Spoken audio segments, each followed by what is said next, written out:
Okay, I'm back for part two, having had a little break. You can see it's dark outside. So where I left off was the plain meaning rule. That is, traditionally, there is no extrinsic evidence admissible to contradict the terms of the will. And then we're moving on to the second to last slide on page 3, the traditional exceptions to the no reformation rule. Now, as in other areas of the law, you get ad hoc exceptions, individual areas where the courts have corrected for injustices, and then eventually you get the sort of opposite bright line rule, which is what the UPC offers, that any mistake can be corrected if there's clear and convincing evidence of what the testator intended. So the ad hoc exceptions address a few recurring mistakes that courts, that happen so often that courts have developed doctrines to deal with them. And the first one is the personal usage exception. These are common law exceptions. They're recognized in all jurisdictions except for Scrivener's errors, as I'll point out. So the personal usage exception is illustrated on page 336. Sometimes people have a pet name for someone else or use a special word for something that's their own, sort of their own language. And examples are calling someone Joe, whose real name is Joanne, calling someone your children if they're really your stepchildren.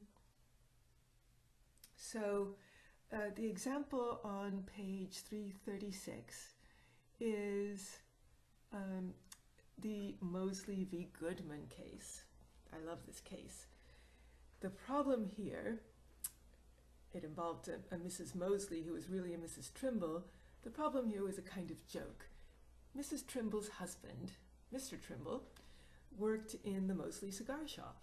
So the testator called Mrs. Trimble Mrs. Mosley. I guess if you were shopping at Stop and Shop, you might call your familiar teller Miss Stop and Shop. I'm sure Mrs. Mosley, Mrs. Trimble, thought this was absolutely hilarious, but there was a real Mrs. Mosley, that is the wife of the shop owner, and she claimed the bequest that the testator left to Mrs. Mosley. So here, obviously, the bequest would have gone to completely the wrong person. And Mrs. Trimble stepped up and said, well, Mrs. Mosley was his name for me, and the court held that in the testator's own idiosyncratic usage, there were two Mrs. Mosleys, therefore we have an ambiguity, and therefore we could admit extrinsic evidence. So the extrinsic evidence in this case is Mrs. Trimble managed the testator's apartment for him and did kind things for him. So he had a relationship with Mrs. Trimble, he didn't have a relationship with Mrs. Mosley. Okay, so this could be called the Humpty Dumpty rule. Words mean what I intend them to mean. This is that quotation from Alice in Wonderland is at the beginning of the chapter. The second traditional exception is minor mistakes in descriptions of persons or property or details of information. Now these creep into any document, especially if you're thinking about the way property was described in the Middle Ages, or even later than the Middle Ages, that is by metes and bounds. So you would say, this property is defined from the old oak tree, 200 yards to the north to the stream, and then 300 yards to the east, to the corner of Mr. Jones's lot, and so on and so forth. With all those numbers, there was bound to be an error, and the courts developed a doctrine that minor errors in description that didn't describe some other property would be overlooked. this also fits the general ambiguity case of no exact fit. Where there's no exact fit to the either the bequest or the beneficiary, then the courts can accept extrinsic evidence. Well, the example that's generally used for this is the Arnheiter case, 338.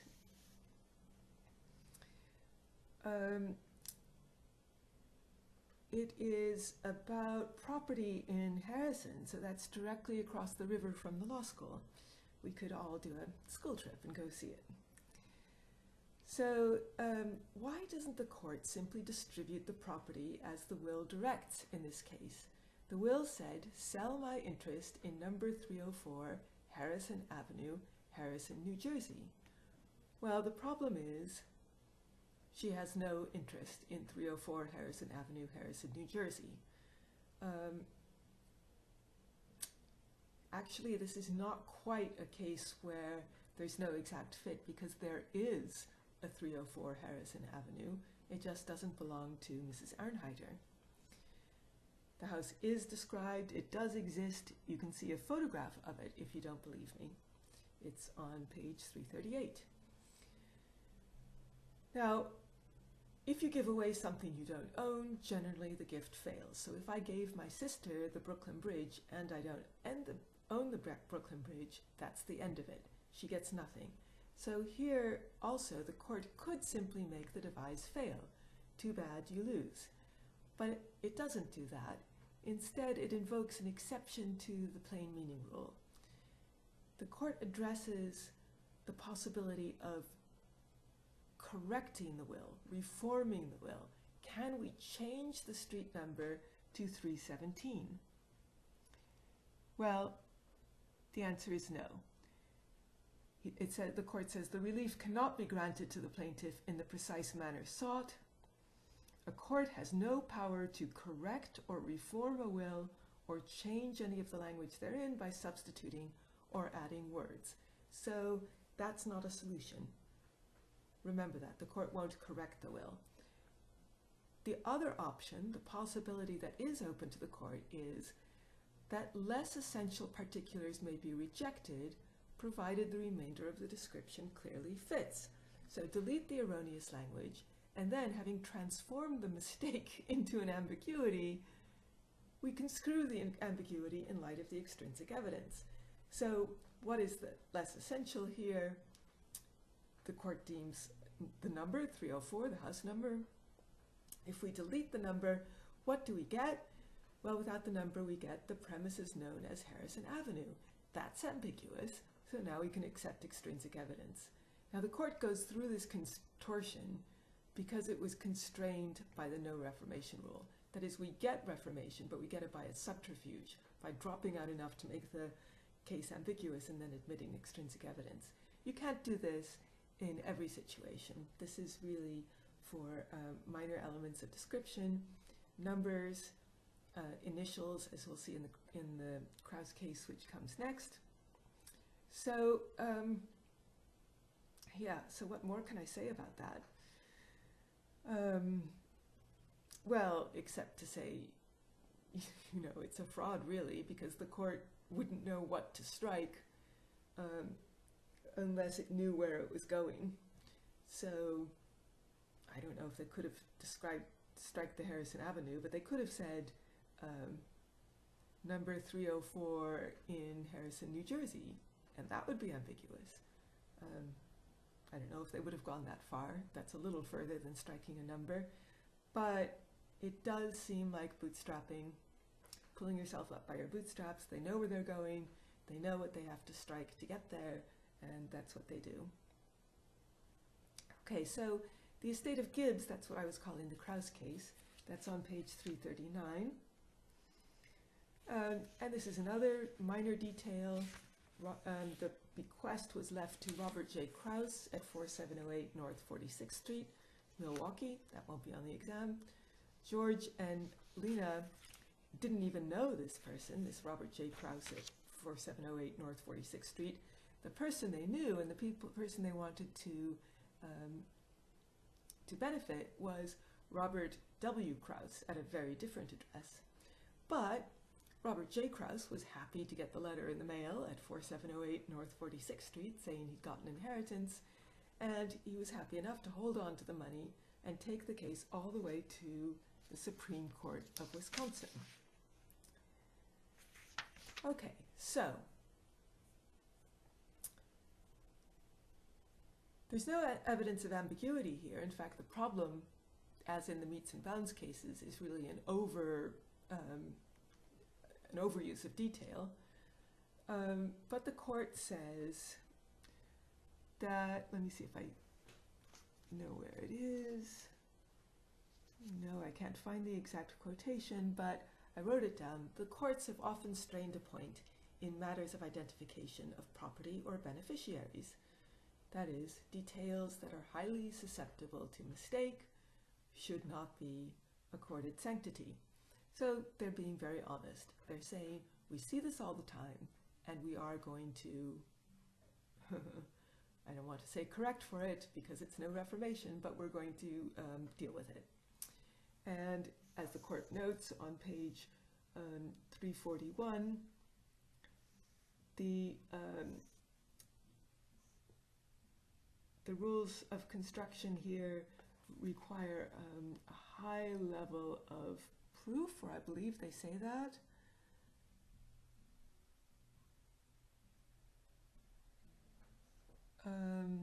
Proof of the highest degree that the mistake was made.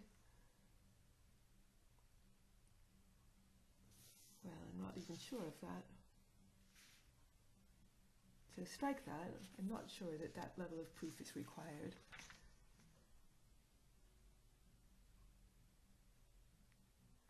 But they then do admit evidence that is pretty clear and convincing, and that is that the testators had a series of wills in which they progressively became more specific over time. So they began with Bob Krause, their employee and their friend. They looked him up in the telephone directory, and they started filling in middle initials and addresses, and it's clear if you look at the history of the wills, which is the extrinsic evidence, that they meant Bob Krause. Bob, whatever his middle initial was, have to look that up again, Bob W. Krause. The other Robert Krause may have met Mrs. Gibbs. He says he said a nice lady took his taxi and she might have been Mrs. Gibbs, but that was certainly not enough to overcome the other evidence. Okay, now, so that's minor details of description. So then we get, in a few jurisdictions, correction of or accepting extrinsic evidence with respect to drafting errors. And that's the Mahoney case, where she dictated to a lawyer and the lawyer made a mistake. This doesn't apply when the testator writes his own will, even though the testator is a scrivener in that case. This applies when somebody else was drafting and misunderstood the instructions or made a mistake in transcription. And it happens often. I mean, that's why we've got a common law rule to deal with it. Either the typist in a law firm, there used to be typists in law firm, the lawyer would draft everything on a yellow pad, the typist copying it out would skip clause 12. Clause 12 should have said the grandfather clock goes to Sally. It's been left out altogether. What would Sally get? 0 or nothing. And of course the reason is the same reason why we never have reformation of wills. We don't accept oral testimony as to the testator's intent. We insist on the Wills Act. So even though there was a copying error that caused the will to depart from the intent of the testator, we are traditionally, one would enforce the will as written. And you'll note that on my slide I say Scrivener's error in some states, including New York. The Erickson v. Erickson case was the one that I'm on page 343 in Connecticut, the year I graduated from law school, 98. That's the one where the courts explicitly said that evidence of mistake by a scrivener is admissible. And as the book points out at the bottom of 343, that's still a minority position, but it says it's no longer uncommon. So, yeah, so Scrivener's error, then there are the misexecuted instructions like Mahoney v. Granger. That's another form of Scrivener's error. It's not a copying error, it's an actual misunderstanding. And in Mahoney, the beneficiaries got nothing. They did not have a doctrine of Scrivener's errors. And indeed, that only started to change in the 90s. So in Erickson, the court's reasoning is reasonable, strangely enough, for a probate court. Well, this is a Supreme Court. The court reasoned that fraudulent deception, fraud, we correct for fraud, is no different from innocent mistake by a scrivener in the effect they have on the testator. So the difference between the two is one involved wrongdoing.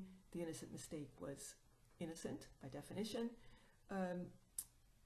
But as far as the testator is concerned, the effects are the same. So why wouldn't we, if we're looking at the testator's intent, why don't we treat them the same? And the holding here was very narrow. The courts required clear and convincing evidence of the Scrivener's error, because this is really quite a major thing. It's not striking an initial or a number. It's actually changing the text. This is real reform of the will.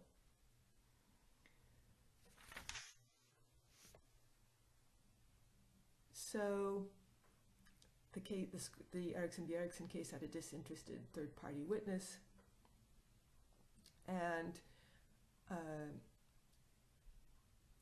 I would like you to, I do have one question on this. I can't remember if I have a separate MC file, multiple choice file, on traditional rules of correction of mistake. If so, we could pause here. You could pause here because I'm just going to keep going. Or you could wait until I finish and then do both the traditional rules and the modern UPC rule. So the modern UPC rule on page 344, it's the same as in the restatement and the few states that have accepted it. The rule, it breaks free from the chains of history and says, let us create a new and better world in which we are honest and reasonable. So this is the sweeping away of all of the constructions of the past and looking not to bright line rules, but to extrinsic evidence. So the rule is, so now I'm on the top of, on the slide that's on the top of page 11, top of page 4, if that's what you're looking at. That is, if you're looking at the page version, the 6 to a page. The ultra-modern UPC rule is actual reformation, changing the terms of the will to correct mistakes. And it says that the court may reform the terms of the will, even if they're unambiguous, to conform to the testator's intent, if there is clear and convincing evidence that the testator's intent and the terms of the instrument were affected by a mistake of fact or law, whether in the expression or in the inducement. So there are a lot of terms there. I think, again, I don't care about those terms. I just want you to understand that that the doctrine is about curing a mistake.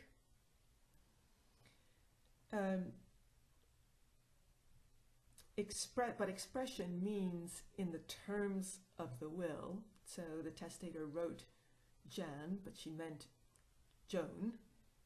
So there she refers to someone else than the intended testator. Inducement is a misunderstanding of fact or law, and these are very rare. They're hard to sort of pin down to a rule for that reason. A mistake of fact or law is something like the testator thought, he made a mistake of fact, he thought he had 5 million in stocks, but he only had 5,000.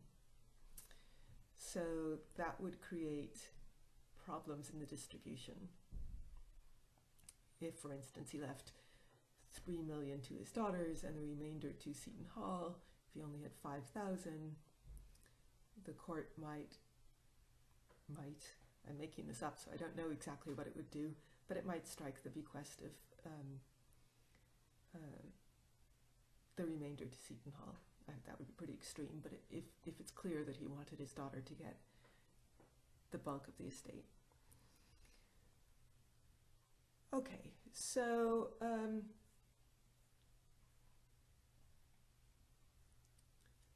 the extreme of this case, of this doctrine, is illustrated in the Herzog case. No surprise that it's in New York, because New York is one of the few states that have adopted this rule.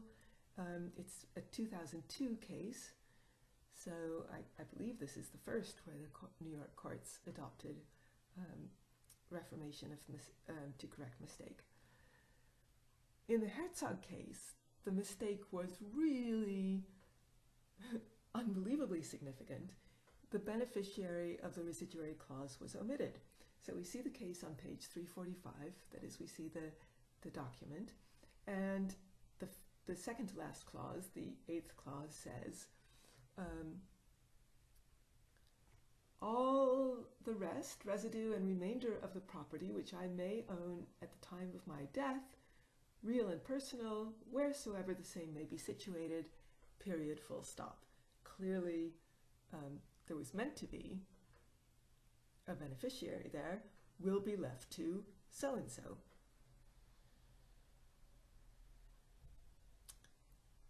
But we know what happened here. The will drafter left out the name of the beneficiary by the common cutting and pasting error. He cut in, or the secretary or whoever, cut and pasted the first half of the sentence and didn't capture the last line of the paragraph. So how would this come out under the old rules? Is there an ambiguity? No. Is there a misdescription? No. The residuary clause would simply fail, and the residue of the estate would be distributed among the testator's intestate beneficiaries. Maybe in this case, or almost certainly in this case, states that allow correction for Scrivener's errors could correct for this, because it is a Scrivener's error, it's a cut and paste error. But this court decides to go far beyond the general sort of the ad hoc rule, the Scrivener's error rule, and held that it adopts the restatement on reformation of mistakes. So if we go back to our slide on the ultra-modern UPC, reformation to correct mistakes, not create mistakes, that would be wrong. So here I forgot about holding up the slides part. Here it is. This is the slide I'm talking about. Well, at the bottom, I've bullet pointed some things that are some essentials that you can't forget. One is that the mistake must exist at the time of execution. So we're correcting the will. We're trying to bring the will into conformity with the testator's intent at the time that he drafted his will. What did he intend for this will to say? We're not going to correct for changes that happened after the will was executed. New Jersey does with its doctrine of probable intent, but that's unique to New Jersey, and it doesn't happen willy-nilly. There are a limited number of circumstances where the court will do that. But anyway, the restatement doesn't go that far. So there has to be a mistake at the time of execution. The evidence must show that there was a mistake, that is, that the testator didn't mean what he said, and specifically what the testator's true intention was. Okay, so let me illustrate that with the next 3 slides. The modern rules would correct, etc. So, in the illustration, the modern rules would correct a term that misstates the donor's intention. So it's a mistake in that sense. So the example I've made up is Ed, a billionaire who has a disabled son, Bob. He left Bob only $10,000 in trust. Bob's sister testifies that she thinks that $10,000 was a mistake for $10 million. Oh yeah, she thinks, right? We generally wouldn't listen to that. Well, if it turns out that Bob wrote the wrong number, then his mistake would be reformed in a UPC jurisdiction. There would have to be clear and convincing evidence. My first example there is Bob would get $10 million if Ed had told friends that he wanted to leave Bob well provided for. No, that wouldn't happen. It wouldn't happen because that's not clear and convincing evidence of what Bob intended, of the mistake and what Bob intended. The second example is Bob would get $10 million if Ed's previous wills had left Bob $10 million each, and Ed told his lawyer that he intended to leave his bequest, in the latest version of the will, that he intended to leave the bequest to his children unchanged. Yes, the modern rule would correct for this because there is then clear and convincing evidence of what the testator intended. So that's correcting a word, a mistaken word in the will. So that would apply whether or not there was a Scrivener's error here. Scrivener's error might also apply if it was a Scrivener, a lawyer who drafted the will, but we don't need that crutch in the UPC states. Okay, so the next one was, the next thing is that the modern rules would correct for a term that was not meant to be included in the will in the first place. So here's my example. It has a surprise. It's supposed to be that baby orangutan is supposed to illustrate the shock and horror that the testator would have experienced if he'd seen this unintended clause in his will. So Molly's will devised $1,000 to Mark. Extrinsic evidence, including the drafting attorney's notes, show a mistake in transcription, and that Molly's intention was not to devise any property to Mark. Now, again, that looks like a Scrivener's error. It would work even if the error wasn't a Scrivener's, even if Molly had inserted herself, if we had clear and convincing evidence that it was a mistake. And then finally, we have the mistaken inducement. This is the one that's hardest to explain, but here is a kind of example. It's not a real life example, I'm making it up. Ben was appointed Secretary of Housing. He believed that the law required him to put his company shares in an irrevocable trust, and that's what he did. But it turns out that he was wrong. Oh gosh, I still have him as vice president. That's because the original form of this slide referred to Dick Cheney. Now that he's no longer Secretary of Housing is what I should have said. He wants to revoke the trust, but it's irrevocable. Will the court reform the irrevocable trust to make it revocable? Now, I know we haven't done trusts yet, but an irrevocable trust is very much like a will. The property has is definitively beyond the reach of the settler, in the sense that he can't change the terms of the trust and or dispose of trust property.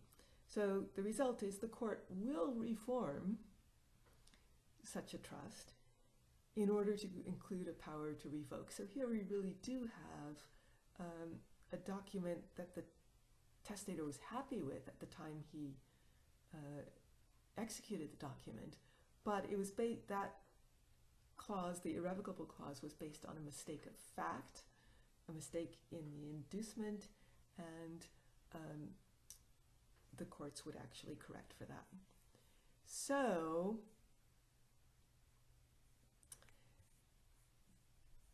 I believe that's near the end. Yes, that is the end of the class. So there are now some multiple choice questions for you to do.